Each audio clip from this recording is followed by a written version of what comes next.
Layihə Azərbaycan Respublikasının Medianın İnkişaf Agentliyinin və Audiovizual Şuranın dəstəyi ilə hazırlanıb.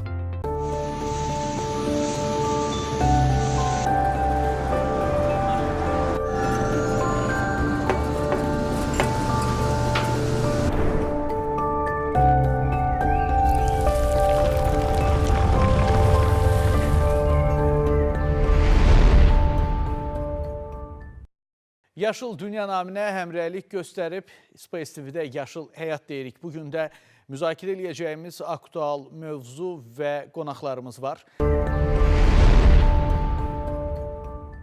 Bugün studiyamızın qonaqları Səma və Ekoloq Sosial-İqtisadi İnkişafa Yardım İctimai Birliyinin sədri İradə Həsənovadır. Yeni Yazarlar və Sənətçilər İctimai Birliyinin sədri yazıcı kulturoloq Aydınxan Əbilovdur.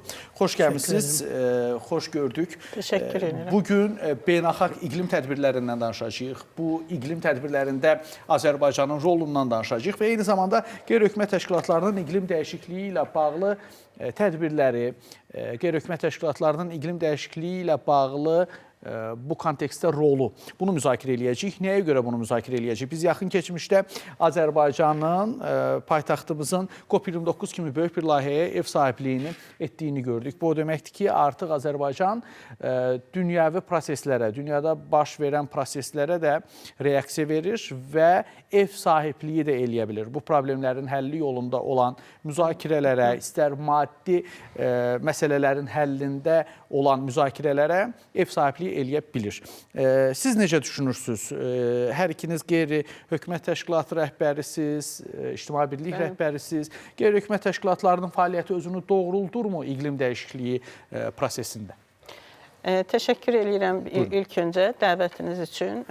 Həqiqətən bu illəri, keçən il bildiyimiz kimi Yaşıl Dünya naminə həm də cənab prezident sərəncam imzaladı. Yaşıl Dünya naminə həmrəylik ili elan olundu və bununla bağlı həqiqətən bir çox QHT-lər. Hətta mən sizə deyərdim ki, təkcə ekoloji QHT-lər deyil, digər QHT-lər də, yəni başqa formatda çıxış eləyən QHT-lər də bu elə bil ki, həmin ilə qoşuldu, həmin o sərəncama üstünlük verdilər, başladılar ekoloji elə bil ki, fəaliyyət göstərməyə. Bir çox, məsələn, təşkilatlar oldu ki, tədbirlər hazırladılar, ondan sonra bir neçə QHT-lər birləşib bir koalisiya yaratdılar.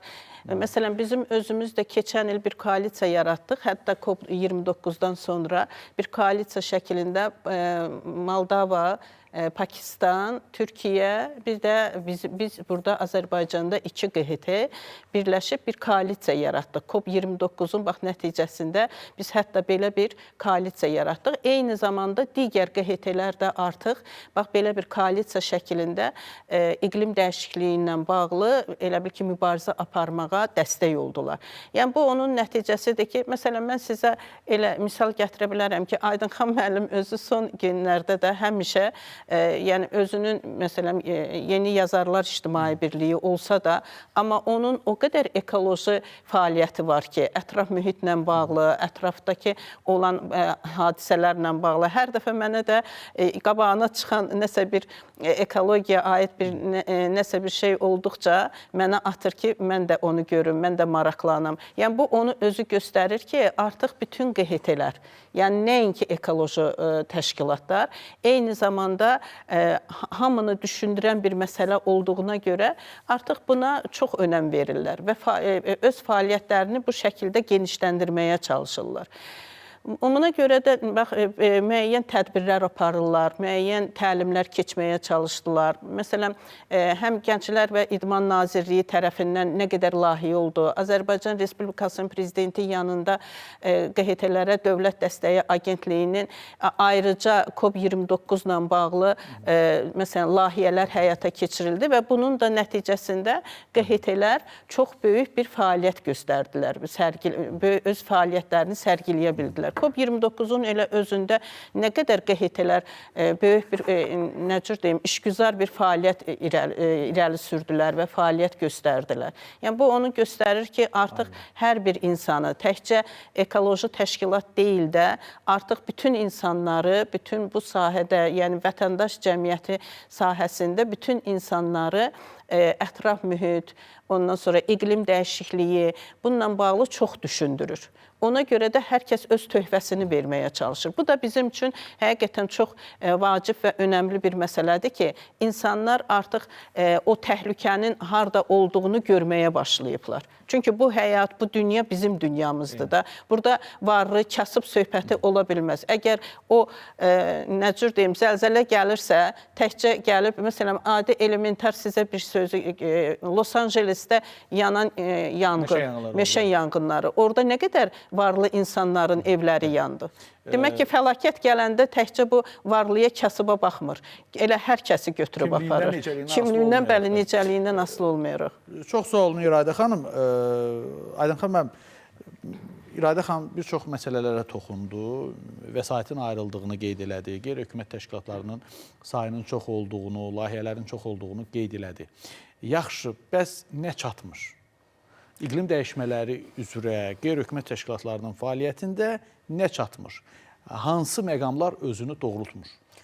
Bəli, başdan deyim ki, ekologiya və ümumiyyətlə ətraf mühitlə bağlı məsələlər artıq böyük geosiyasi hadisəyə çevrilib və Azərbaycan bundan çox yaxşı istifadə etdi. Yeri gəlmişəm, biz Qarabağ müharibəsindən sonra, 2-ci Qarabağ müharibəsindən sonra yadınıza gəlsə QHT-lər böyük bir aksiya keçirdilər.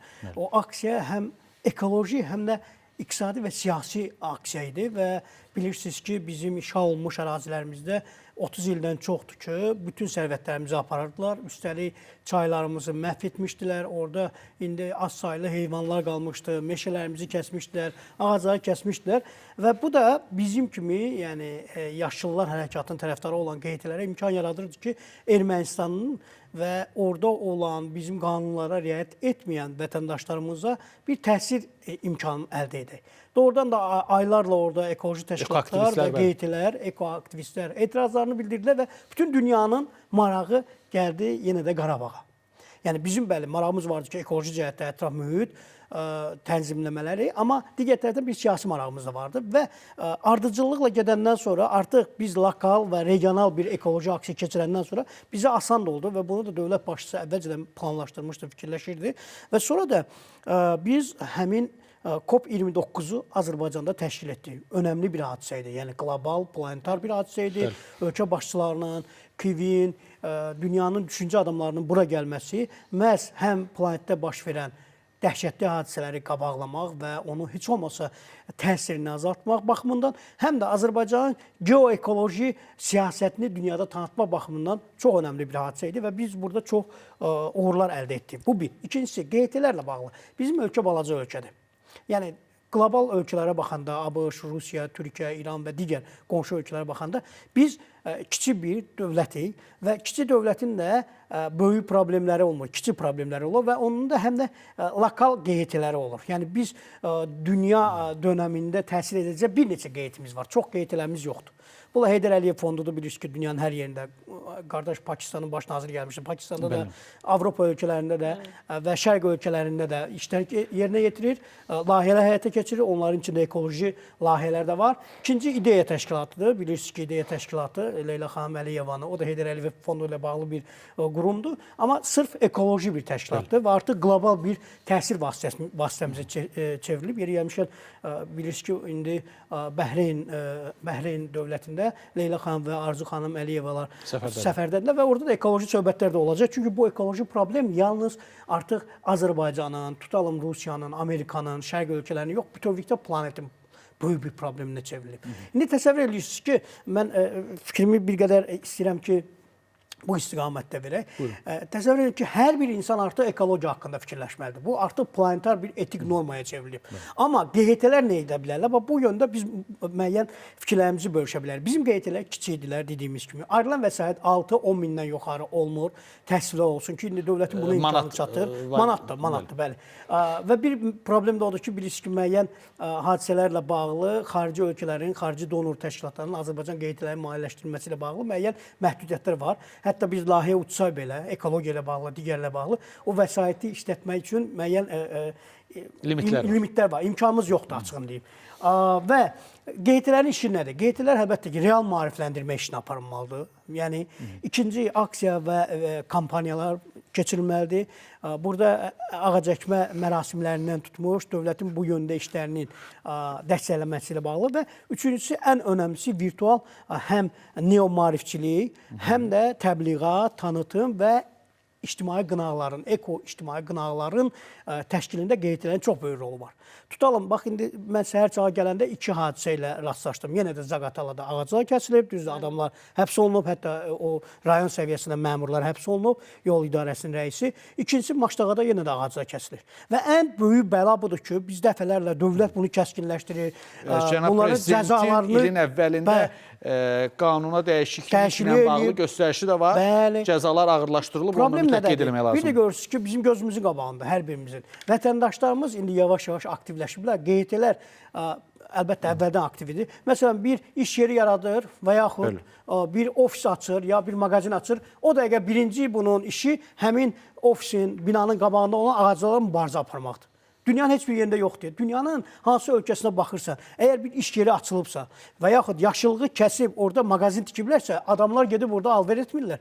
Adamlar o iş yerlərini, o sahibkarla heç bir işgüzar əlaqələr yaratmırlar. Etik saymırlar. Etik, qeyri-etik, mədəniyyətsizlik və əxlaqsızlıq sayılır. Amma təsvir olsun ki, bizdə hələ bu etik normaya çevrilməyib. Yəni, bu baxımdan QHT-lərin həddindən artıq işi böyükdür. QHT-lər sahibkarlıq işləməlidir, QHT-lər dövlət məmurları işləməlidir, QHT-lər dövlətin ekologiya ilə bağlı siyasətini həyata keçirməkdə bir nömrəli qüvvədir.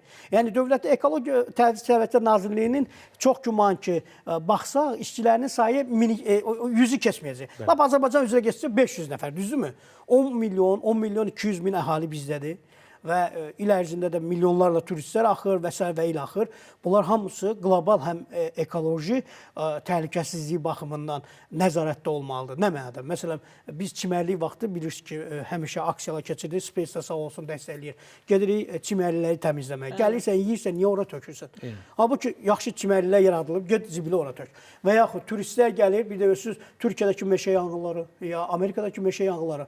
Turistlərin orada günahı hələ dəqiqləşdirmiyorum, amma turistlərin də günahı var. Və QHT-lər, baxın, biz nə qədər çox bu yöndə maarifçi işləri aparsaq da, istər-istəməz yenə də dövlətə və aidiyyəti dövlət qurumlarına ehtiyacımız var. Məsələn, mənim düzdür, çox böyük hörmətlə yanaşıram və vaxtilə siz deyilsən, İctimai Şurada olmuşsunuz, Ekologiya Nazirinin nəzdində. Haradadır Ekologiya Nazirinin İctimai Şurası? Kifayət qədər işləyirmi? Ekologiya və Təbii Sərvətlər Nazirliyi dövlət qurumu olaraq qrant haqqında qanuna görə niyə QHT-lərlə işləmir?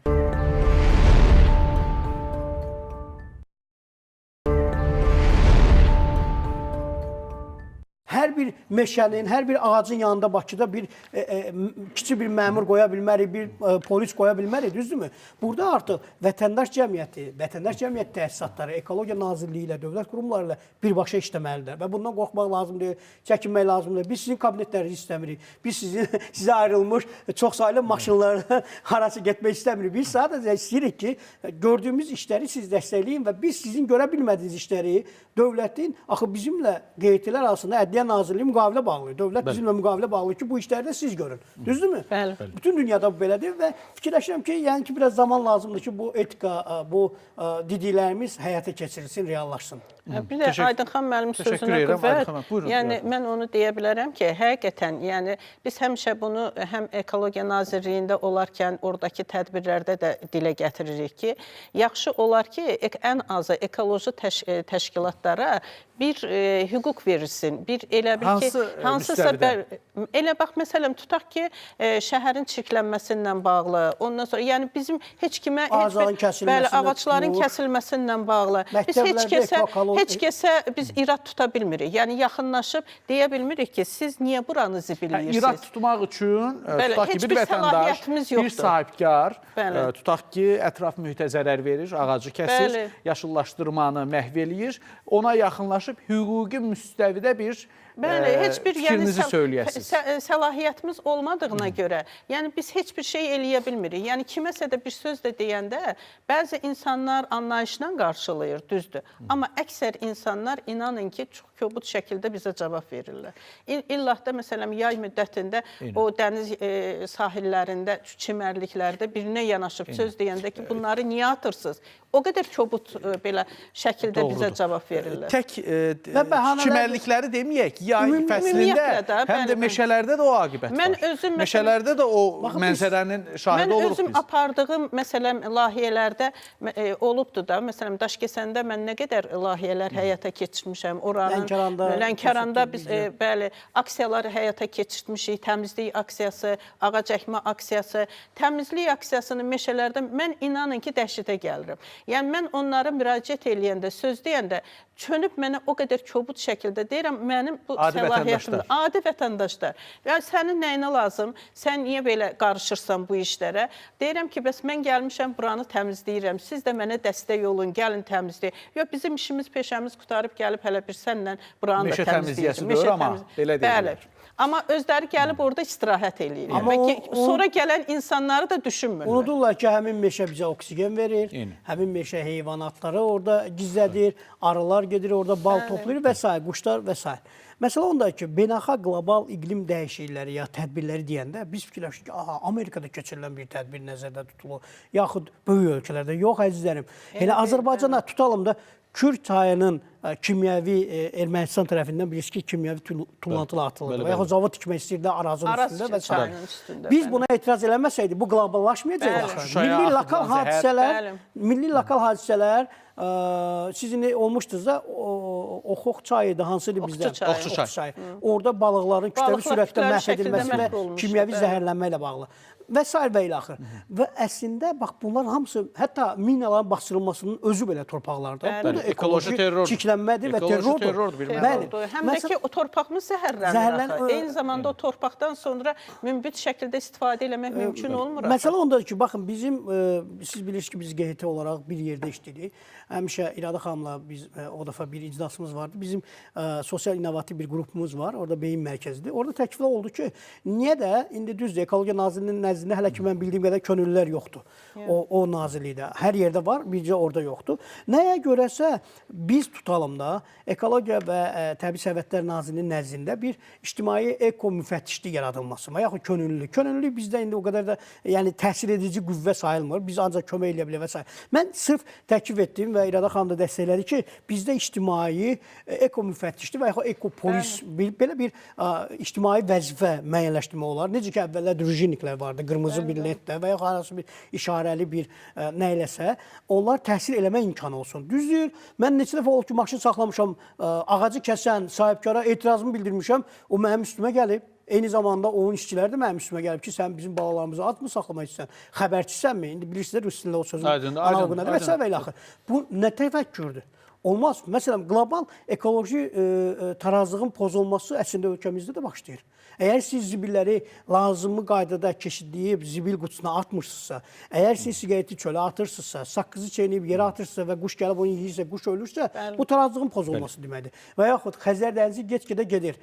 Bu, bir vaxt qlobal ekoloji hadisələr bizim onlara təsir eləmə imkanımız demək olar ki, yoxdur. Biz sadəcə ola bilər ki, hansısa hərəkətimiz də onu biraz ləngidə bilər. İndi dünya doğuluşdan ölümə qədər planet də canlıdır, bilirsiniz ki, gedəcək. Mümkün deyil onu. Yəni, mən son vaxtlar bir şey oxudum ki, artıq yer kürəsi öz nüvə oxundan çıxmaq üzrədir. Yəni, bu da bir fəlakətə gətirib çıxardacaq. Yəni, bu yaxınlarda oxudum. Və bunların hamısında səbəbi var, bilirsiniz də. Parnik qazları, zavodların və maşınların buraxdığı qazlar, hədər yerə işlətdiyimiz hər bir işıq, hətta smartfonda bir hərfi artıq yazılırsa, bu da elektrik enerjisinin itkisi deməkdir. Həmin elektrik enerjisini bərpa eləmək üçün qazlar yanır və bilirsiniz ki, gedir göyə, neft işlənir və s. və ilə axır. Sizin dediyiniz o hadisə ilə bağlı parnik olub, bilirsiniz ki, o qazlar, zərərli qazlar deşilməsinə gətirib çıxardı. Bəli, onlar o nüvəyə hətta təsir edir. Və sözümüzün canı nə idi? QT-lər bununla bağlı nə edə bilərlər? Bəli, QT-lər, bax, siz təşəkkür edirəm SpaceX sizə verilişinizdə ki, bizi çağırırsınız, bizi maarifləndiririk, təkliflərimizi veririk. Agentlik bizim müəyyən QT-lər və qeyri-ekoloji təşkilatları maliyyələşdirir, Gənclər Fondu maliyyələşdirir, bilirsiniz ki, Nazirlik və s. Amma bunlar çox azdır. Çünki çox böyük bir tsunami üstümüzə gəlir. Yəni, uşaqlarımızın xəstələnməsindən tutmuş xəstəxanaların dolmasına qədər, ərzaq təhlükəsizliyindən tutmuş, artıq təmiz havanı qəbul edə bilməməyimizə qədər. Əvvəl biz mikro hissəciklər, plastik hissəciklər deyirdik. İndi məlum oldu ki, nanoplastik hissəciklər var. Nano, gözlə görünməyən, hətta bəzi aparatların görə bilmədiyi nano hissəciklər var ki, bunlar dəniz suyunda, içdiyimiz sularda və s. bizim məhvimizi aparıb çıxardı. Və bu yöndə əlbəttə ki, yeni təşəbbüsləri qəbul etmək lazımdır. Yeni təşəbbüslər irəli sürülürsə, dövlət orqanları, aidiyyəti qurumlar mütləq buna baxmalıdır. Ən əsası vətəndaşlar. Murad bəy, əgər vətəndaş işlədiyi yerdə maşının yağını dəyişib, yağın bir hissəsini kanalizasiyaya buraxırsa, əgər kollektorları biz siqaret və zibillərlə doldurursa, yağış kollektorlarına söhbət edir. Əgər kanalizasiyaya deyirik ki, tualetdə işlətdiyiniz kağızı atmayın kanalizasiyaya və biz bunu ediriksə, əgər lazım ehtiyac yoxdursa, bütün hər paltar yuyanda, hamamda duş qəbul edəndə biz kimyəvi maddələrdən ibarət olan şampunlar, sabunlar və s.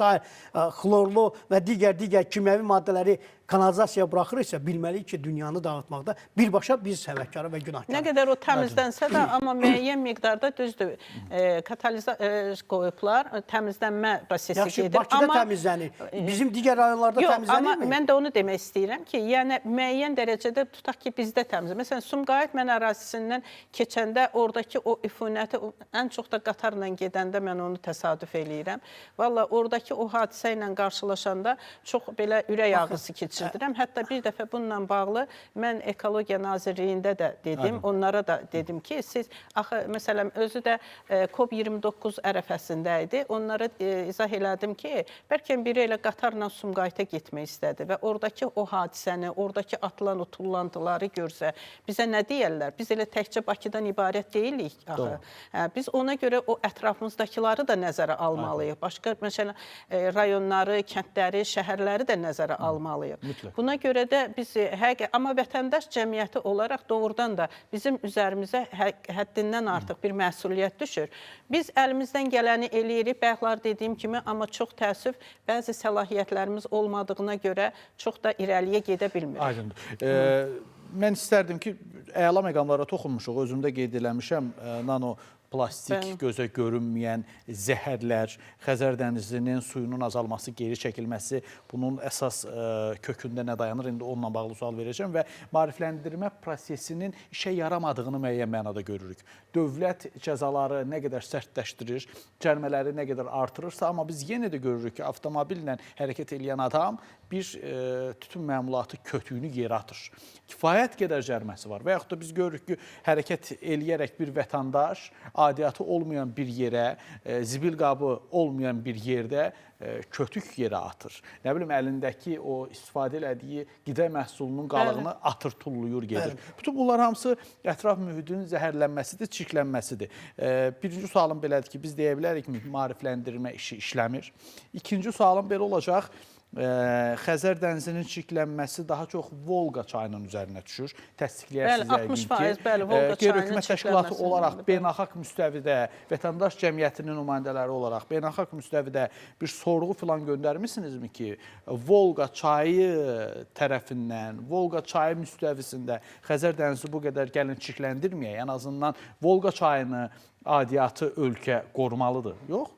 Rusiya qorumalıdır da. Əslində Rusiya qorumalıdır. Mən sizə bunu deyim ki, 60% Volqa çayını, yəni bu əldə etdiyim məlumatlara görə 60% Volqa çayı Xəzər dənizini çirkləndirir. Və eyni zamanda da onun çəkilməsinin elə səbəblərindən biri də Volqa çayının üzərində tikilən o bəndlərdir. və oradan istifadə eləyirlər özləri üçün həm suvarma, həm elektrik enerjisi kimi neçə dənə və bunun nəticəsində də Volqa çayı Xəzərə gəlib töküləndə az miqdarda tökülür. Bu bizdə, hətta mən sizə deyim ki, artıq Qazaxstan dövləti belə bununla bağlı elə bil ki, bir təbil çalmağa başlayıb. Çünki Xəzər dənizinin səviyyəsi Qazaxstan tərəfdə daha aşağıdır.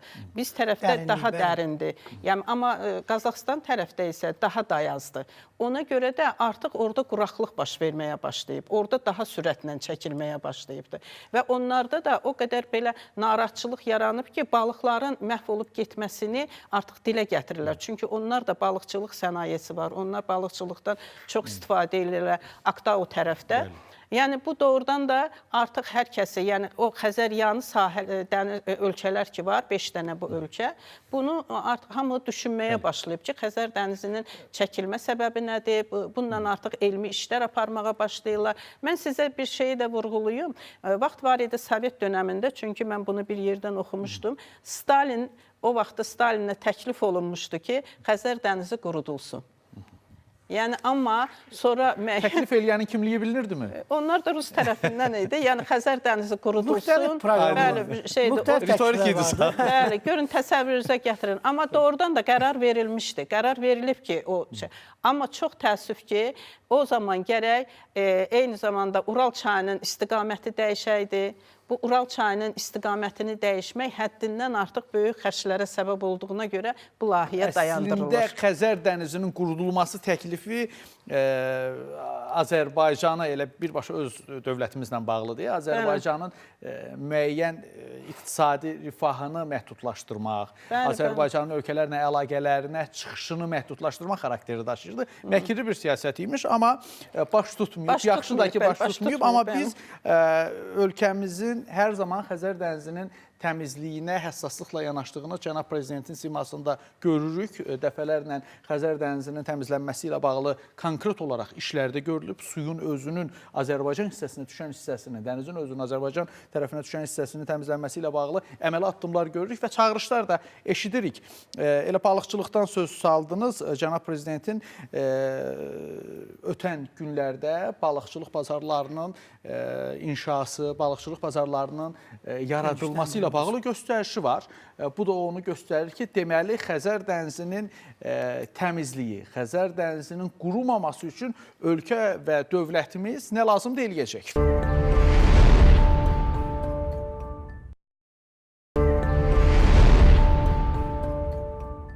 Ekologiyanın sərhədi olmur.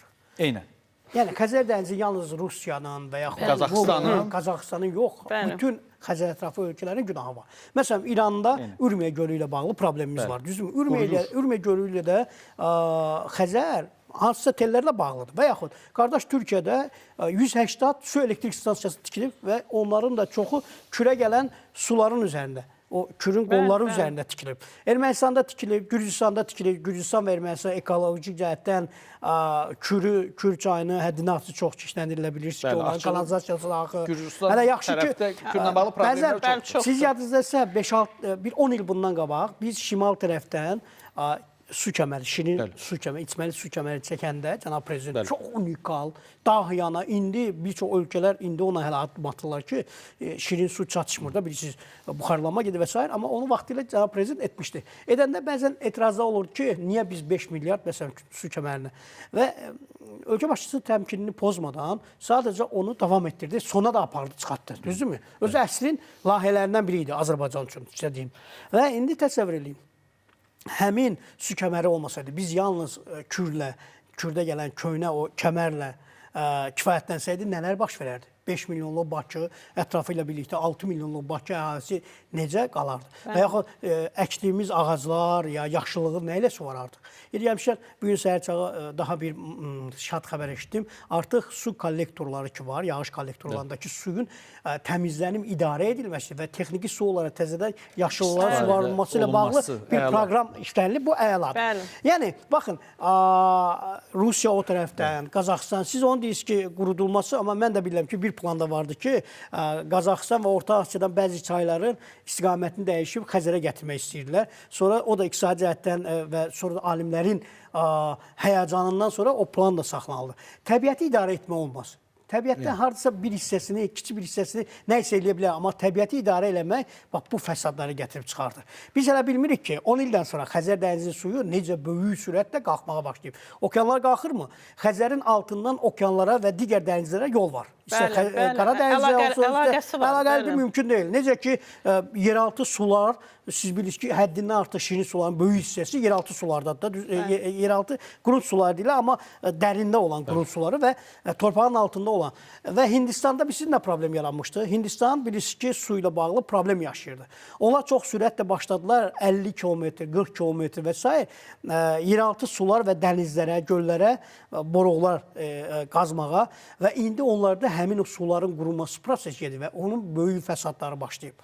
Və indi həm o mənada Xəzər dənizinin okeanla da bilirsiniz ki, əlaqəsi var. Mümkün deyil ki, bu olmasın. Biz sadəcə müəyyən mənada bəzi qadağaları qoymağı bacarmalıyıq. Məsələn, bizdə suyun qiyməti, indi deyəcəklər ki, Aydınxan dedi və qiymət əgər qalxsa mən günahkar olacağım. Şirin suyun qiyməti çox ucuzdur. Biz dəfələrlə bu barədə danışmışdıq. Ucuz olduğuna görə əhali hara gəldi o suyu boşaldırdı. Kran xarabdır, cəhənnəmə, nə deyə? Evimizə gələn bəli, şirin suda. Və dünyanın heç bir ölkəsində içməli suyla maşınları yuyurlar. Amma çox təəssüf buna o içməli suda nəyə görə maşınları yuyulmasında istifadə olunur? Baxın, içməli suyun hər damcısı indi qiymətlidir. Maşın sumayı başqa, o içməli suyla tualetə su buraxmaq olmaz, kanalizasiyaya su buraxmaq olmaz, hətta qablarda yumaq olmaz, hətta ağacları suvarmaq olmaz. Onun üçün texniki sular var. Təəssüf olsun ki, bizdə o texniki su xətti yoxdur. Yoxdur, amma çəkilməlidir də. Biz onu təklif edirik. Bugün çəkməsək, sabah böyük fəsadlar verəcək. Amma Sovet dönəmində mən sizə deyim ki, var idi. Çünki mən bəzi yerlərdə var idi. Bəzi rayonlarda var idi. Məsələn, Daşkəsəndə, Gəncədə, o ərazilərdə texniki sular vardı. İçməli su isə biz pulla alırdıq. O vaxt çox ucuz idi. Baxın, indi bəzi bölgələrimizdə də su avtomobilləri, su maşınları gətirib satırlar. Məsələn, Gəncədə filan Kürdən gələn suyu əgər içməli suya çevirmək üçün çox bahalı avadanlıqlar lazımdır. Və dövlət büdcəsində gedir, dövlətin cibindən bu gedir. Bu bahalı süzgəclərdən tutmuş boru sisteminə qədər tamam fərqli bir şeydir. Amma Kürdən ayrı bir xətt çəkib, onun sadəcə lilini təmizləyib, hətta lilini də belə ağaclara səpmək üçün texniki su kimi istifadə etmək olar. Qoşun Türkiyədə də elədir də, yəni İranda da elədir. İçməli su sadəcə qablarda satılır. Qalanları krantdan gələn su hamısı texniki sudur. Yəni orada içməli su buraxılmır və yaxud siz orada filtr qoymalısınız, ondan istifadə etməlisiniz. Niyə mən bunları deyirəm? Siz çox düzgün buyurdunuz. Hər gün maşını yuyan vətəndaşlarımız var. Dünyanın bir çox ölkələrində artıq kirli maşınla maşın sürmə etik norma sayılır. Heç kim ona pis baxmır.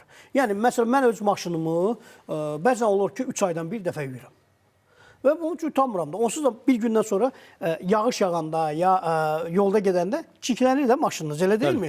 Və bu hətta dəb alıb. Məsələn, Londonda dəbdir ki, sənin əgər cip maşının varsa, o çikliysə, deyirlər ki, nə yaxşı, bu meşəyə istirahətə gedib, təbiətin qoyununa gedib istirahətə. Ona görə bu maşını çiklidir. Bizdə necədir vəziyyət? Bir bazı yağış yağan kimi o dəqiqə yuyurlar və içməli su ilə yuyurlar. Və yaxud bizim bir çox insanlarımız var ki, hər gün duş qəbul edir.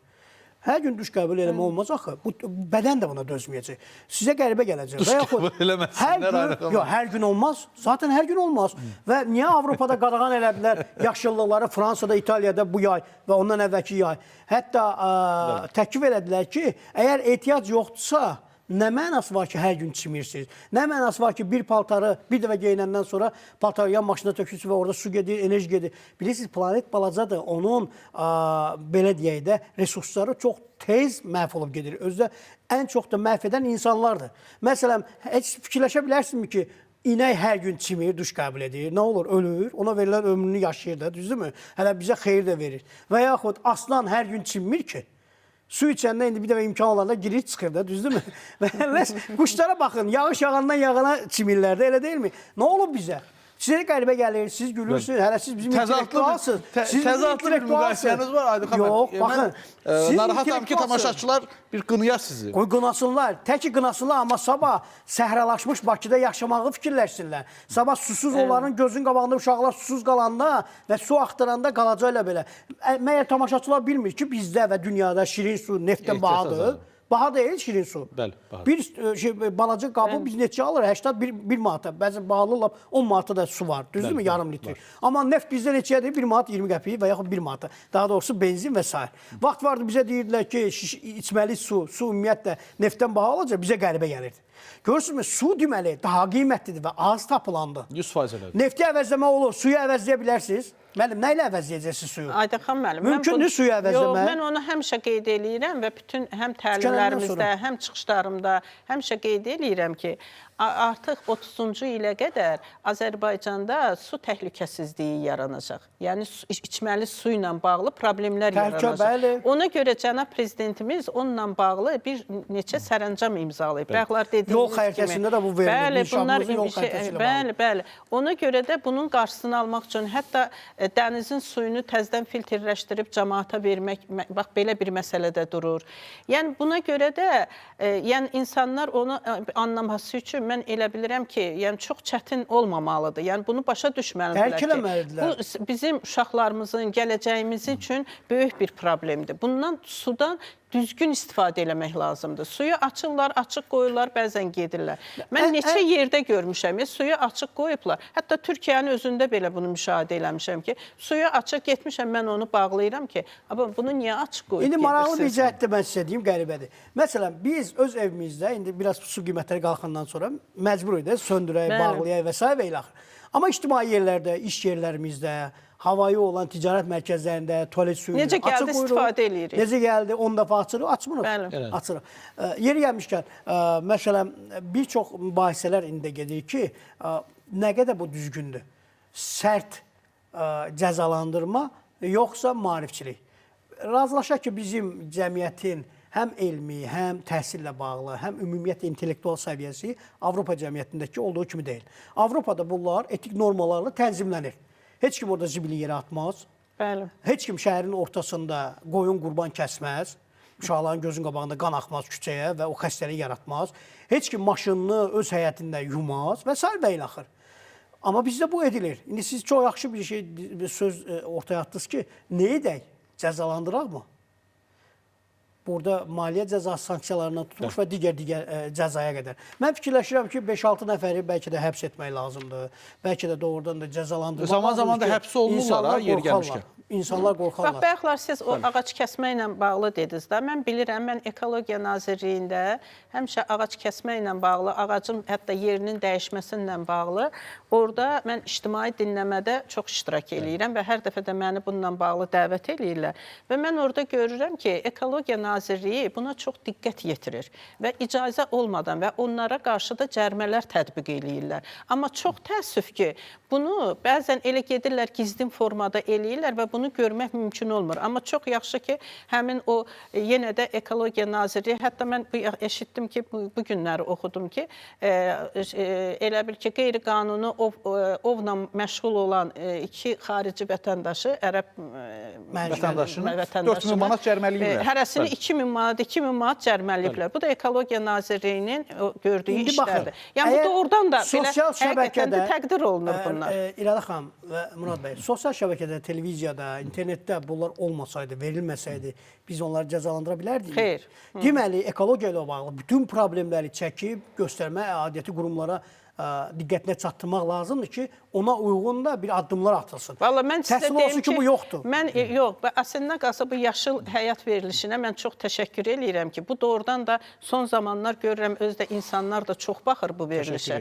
Həqiqətən bu çox maarifləndirici və insanların anlaya biləcək şəkildə olan bir verilişdir. Təşəkkür edirəm, minnətdaram bu maraqlı müzakirəyə görə. 1 saat ta yaxın vaxt necə gəldi, keçdi sözümüz bilmədik, hər zaman olduğu kimi olduqca vacib məqamlara toxunuldu. Xəzərin təmizliyindən tutmuş, çaylarımızın təmizliyinə, şirin su ehtiyatımıza, eyni zamanda ağacların, meşələrin qorunub saxlanmasına kimi nano plastik, gözə görünməz hissəciklərin, zəhərlərin varlığına qədər toxunuldu. Olduqca vacib müzakirə oldu deyə bilərik. Qeyd edeyim ki, studiyamızın qonaqları Yeni Yazarlar və Sənətçilər İctimai Birliyinin sədri, yazıçı, kulturoloq Aydın Xanəbulov idi və Səma və Ekoloq Sosial-İqtisadi İnkişafa Yardım İctimai Birliyinin sədri İradə Həsənova idi. Biz beynəlxalq iqlim tədbirləri və Azərbaycanın rolu, eyni zamanda qeyri-hökumət təşkilatlarının iqlim dəyişikliyi ilə bağlı fəaliyyəti və rolundan danışdıq. Xüsusi olaraq qeyd edeyim ki, Yaşıl Həyat layihəsi Azərbaycan Respublikası Medianın İnkişaf Agentliyi və Azərbaycan Respublikası Audiovizual Şurasının dəstəyi ilə Space TV-də sizə təqdim olundu. Təbiəti sevin, təbiəti qoruyun. Çünki təbiəti sevməsək, təbiəti qorumasaq, axırda cəzasını çəkən insanoğlu olacaq. Həyatda qalmaq üçün, ən azı həyatda qalmaq üçün təbiəti sevməliyik. Söhbətçiniz mən idim Murad Əzimzadə. Qismət olsa görüşəcəyik Allamanında.